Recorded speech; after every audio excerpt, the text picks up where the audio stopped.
Mula kahapon hanggang bukas, ang OCD Basulta ay nagpupunong abala o nag-host ng isang Incident Command System o ICS training para sa mga ibig maging kaanib ng isang Incident Command Team o IMT. Ang training na ito ay panimula pa lang sa magkasunod na pagsasanay ng mga IMT. Ano ba ang ICS? Ito ang sagot sa amin ng isa sa mga tagapagturo. It's a system on how to manage on-scene some emergency or incidents. And sometimes we can also use them on how to plan events. IMT, that's the team that manages the incident. ICS is the system. Ayon kay General Ramon Santos, ang sistema kung tawagin ay ICS ay pinagtibay ng United Nations at nilalayo nito na maipatupad ito sa lahat ng mga kaanib na bansa upang magkaroon ng pagkakaisa sa pamamaraan at pagkakaunawaan sa pagitan ng mga ahensyang rumiresponde sa isang sakuna. Ang Incident Command System is a United Nations na approved system na buong country ng United Nations nag-agree na pag sinabi natin na ito ang Incident Commander, nag-agree tayo na ito ang kanyang responsibility.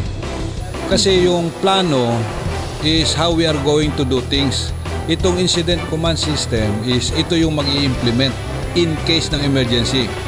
Dito sa command system, ini-standardize natin lahat ng response mechanism ng lahat ng mga emergency managers dito sa buong Pilipinas. So, nagkakaroon tayo ng common terminology, ng standard operating procedures na siya pagdating sa pagmamanage ng disaster. So, ang 3 araw na training ay dinaluhan ng mga representante ng mga probinsya sa Basulta na nasa ilalim ng rehiyon ng Autonomous Region of Muslim Mindanao o ARMM upang bumuo ng team para sa kani-kanilang probinsya o munisipyo.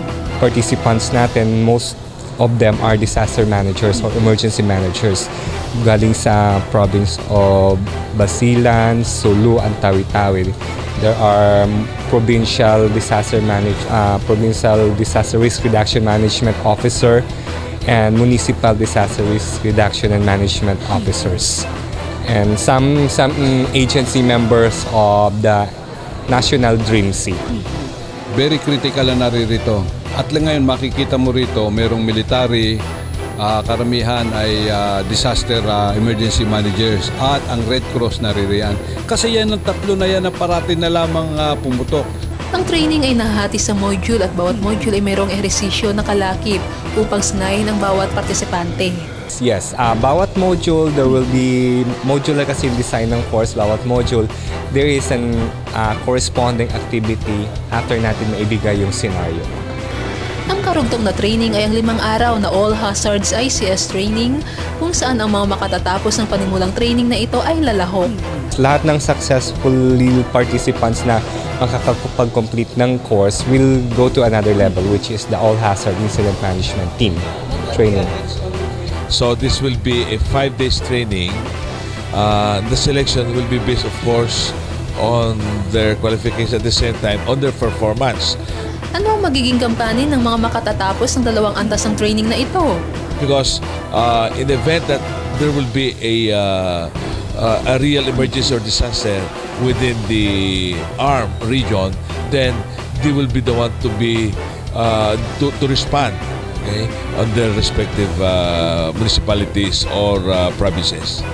Ito ang katangian ng ICS. Pag standard kasi, magiging harmonious yung yung response mechanism natin. Pag gamit natin yung standardized na response mechanism, magiging mas effective at cost-efficient yung response mechanism na nababawasan natin yung redundancy ng response na pag-dispatch ng mga resources. Mabilis na tatapos yung trabaho, nagagawa siya ng safely at very cost-effective siya. Itong Incident Command System, ito ang mag-i-implement ng effective, efficient, timely response mechanism. Kaya napakahalaga nito. Ayon kay General Santos, mayroong 4 na antas ng pangangasiwa ng isang sakuna o disaster management. Ito ay ang hazard identification, preparedness, response at ang recovery. Ang panimulang pagsasanay na ito ay nauukol sa pagresponde. Ang recovery, ang response is one of the elements.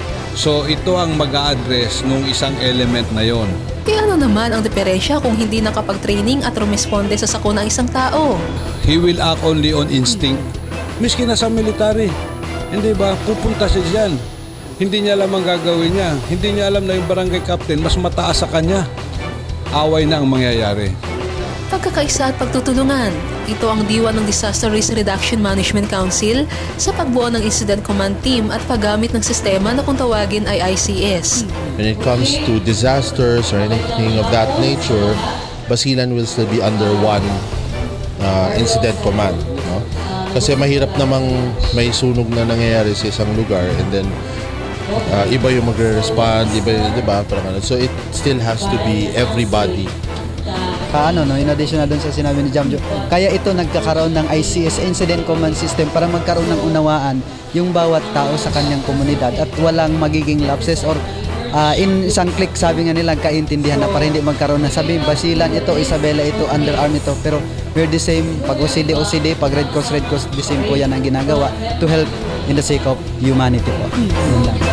Thank you. Para sa Balitang Filipino ng SambaTimes.com, Risa Lacbao nag-uulat.